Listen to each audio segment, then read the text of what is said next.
The secret story of the 1998 Hong Kong $2 coin, a tiny piece of metal that carried a city through history. Imagine holding a small, wavy-edged coin in the palm of your hand. It's not perfectly round.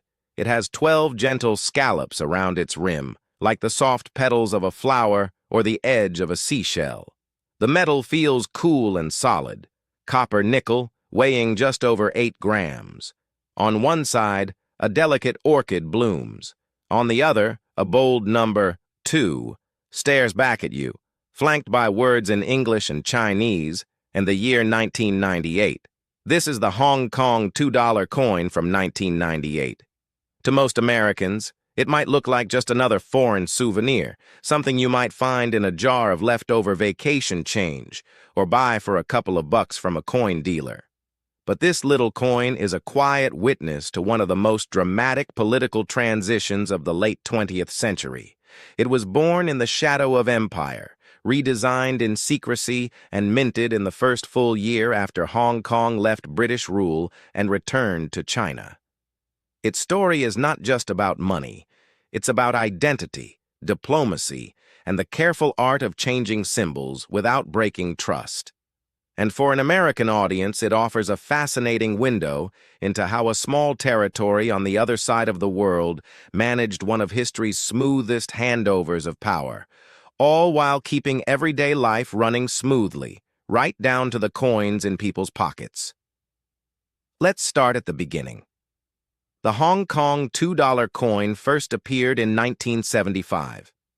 At the time, Hong Kong was still a British colony, a bustling free port and financial hub under the Union Jack. The local government decided it needed a new denomination. Until then, the highest value circulating coin was the $1 piece. Introducing a $2 coin made everyday transactions easier. Think of it as the equivalent of adding a useful middle denomination that people actually needed for buses, markets, and small purchases. The Coinage Review Committee recommended the new piece, and the government agreed. The coin was given a distinctive scalloped shape with 12 notches. This wasn't just for looks. The unique outline helped people, especially the visually impaired, tell it apart from other coins by touch alone. It was made of copper nickel, measured about 28 millimeters across at its widest points, and weighed 8.41 grams. On the front, what collectors call the obverse, sat the familiar profile of Queen Elizabeth II. On the reverse, a crowned lion from the Colonial coat of arms appeared, along with the value written in both English and Chinese and the year of minting. For nearly 2 decades, this design circulated quietly through the streets of Hong Kong. Millions of the coins passed through markets, taxi rides, and family dinners. But big changes were coming. In 1984, Britain and China signed the Sino-British Joint Declaration. Hong Kong would return to Chinese sovereignty on July 1, 1997, becoming a special administrative region under the principle of one country, two systems. The agreement promised that Hong Kong's way of life, including its currency system, would remain largely unchanged for 50 years. Currency, however, is more than paper and metal. It carries symbols of power. For more than a century, Hong Kong coins had featured British monarchs, from Queen Victoria all the way to Elizabeth II. After 1997, those royal portraits would no longer fit the new political reality.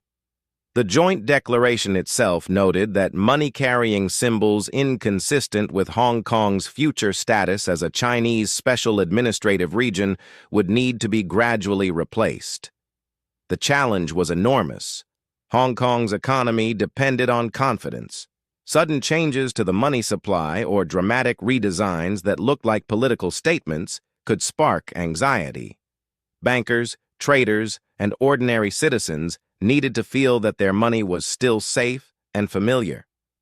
The solution had to be careful, neutral, and acceptable to both London and Beijing. Enter Joseph Yam. In the late 1980s and early 1990s, Yam was a senior official in Hong Kong's monetary affairs. He would later become the first chief executive of the Hong Kong Monetary Authority. The task of redesigning the coins fell to him and a small group of trusted colleagues.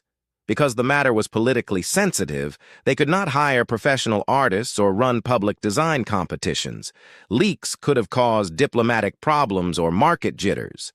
So Yam did something remarkable. He designed the new coins himself. He later described the process with characteristic understatement. He obtained photographs of the Bauhinia Blacana, the Hong Kong orchid tree flower, already chosen as the city's floral emblem. Using a simple scissors and paste approach, he adapted the image for the coin. For the Chinese characters, he copied elegant calligraphy by hand from existing publications. The result was clean, elegant, and deliberately free of political symbolism. The Bauhinia flower has no colonial associations and no explicit Chinese political meaning. It is simply Hong Kong's own flower, a hybrid that grows nowhere else in quite the same way. By placing it on the coins, the authorities created a design that Britain could accept before 1997 and that China could accept after. The new series began circulating on January 1, 1993. Queen Elizabeth's portrait disappeared from the obverse. In its place bloomed the Bauhinia. The reverse became simpler and more practical, a large Arabic numeral showing the value, the words $2 in English, the traditional Chinese characters for $2, and the year of issue at the bottom. Joseph Yam's quiet design work made the transition possible. The old royal coins remained legal tender and continued to circulate for years, slowly being replaced as they wore out.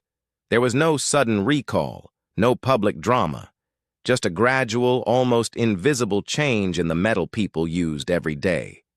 On the night of June 30th to July 1st, 1997, the world watched as the British flag was lowered and the Chinese flag was raised over Hong Kong. The city became the Hong Kong Special Administrative Region of the People's Republic of China. That same year, a special commemorative $2 coin was issued. It kept the Bauhinia on the front, but featured the He brothers, legendary figures of harmony, on the reverse. The design celebrated the spirit of cooperation and peaceful transition. Proof and brilliant uncirculated sets were sold to collectors, while regular circulation coins continued with the standard design. Then came 1998. The 1998 $2 coin belongs to the standard Bauhinia series. On the obverse, front, the Bauhinia flower sits in the center, surrounded by the words Hong Kong in English above and the Chinese characters Xianggang below. The design is simple, balanced, and instantly recognizable to anyone who has spent time in the city. On the reverse, back, a large numeral 2 dominates the center. Above it appear the Chinese characters yuan. Below the number sit the English words $2. At the bottom is the year, 1998. The coin retains the same scalloped shape, the same copper-nickel composition, the same weight and diameter as its predecessors. It was struck primarily at the British Royal Mint in Llantrisant, Wales, though some 1998 Hong Kong coins, including certain denominations, were also produced by the Royal Canadian Mint. Exact mintage figures for the 1998 $2 piece are not publicly detailed in the same way as earlier years, but Chinese sources indicate substantial production, on the order of hundreds of millions of pieces across the series in the late 1990s, enough to keep the economy supplied. Why mint so many coins in 1998, the first full year after the handover? Because Hong Kong needed continuity. The Octopus Card electronic payment system had just been introduced in 1997, but cash still ruled daily life. Markets, taxis, small shops, and vending machines all required reliable coins. By continuing the Bauhinia design without interruption, the authorities signaled that nothing fundamental had changed in the monetary system. The Hong Kong dollar remained fully convertible, backed by solid reserves and trusted by the world. For Americans, this quiet success story is worth noting. In an era when currency redesigns or political transitions elsewhere often produced uncertainty, Hong Kong managed the change with remarkable calm. The 1998 $2 coin is a physical reminder of that competence. Today, more than a quarter century later, the Bauhinia series remains the standard for Hong Kong coins. The 1998 $2 piece is still legal tender. You can find examples in circulation, though many have been worn smooth by years of use. Collectors in the United States often seek uncirculated or high-grade specimens because they capture a precise historical moment, the year after the handover, when the new political reality had settled in and ordinary life continued. The coin's scalloped edge still helps the visually impaired. Its bilingual inscriptions still reflect Hong Kong's dual linguistic heritage. And the Bauhinia flower still stands as a neutral local symbol that belongs to the city itself. Joseph Yam's secret design work proved that sometimes the most important decisions happen far from the spotlight. A civil servant with a pair of scissors, a photograph of a flower, and a deep understanding of both politics and public confidence created a piece of currency that has outlasted empires and political speeches. Next time you see a Hong Kong $2 coin from 1998, whether in a collection, a travel album, or an online listing, take a closer look. That wavy edge and that blooming orchid carry more history than their small size suggests. They mark the moment a great trading city stepped into a new chapter without losing the practical tools. Everyday life. And that, more than any grand monument, is a story worth remembering. International and collector values error/variety values. Major dramatic errors, large off-centers, wrong planchets, major doubled dies, etc., are not widely documented for the 1998 $2 and would be rare if they exist.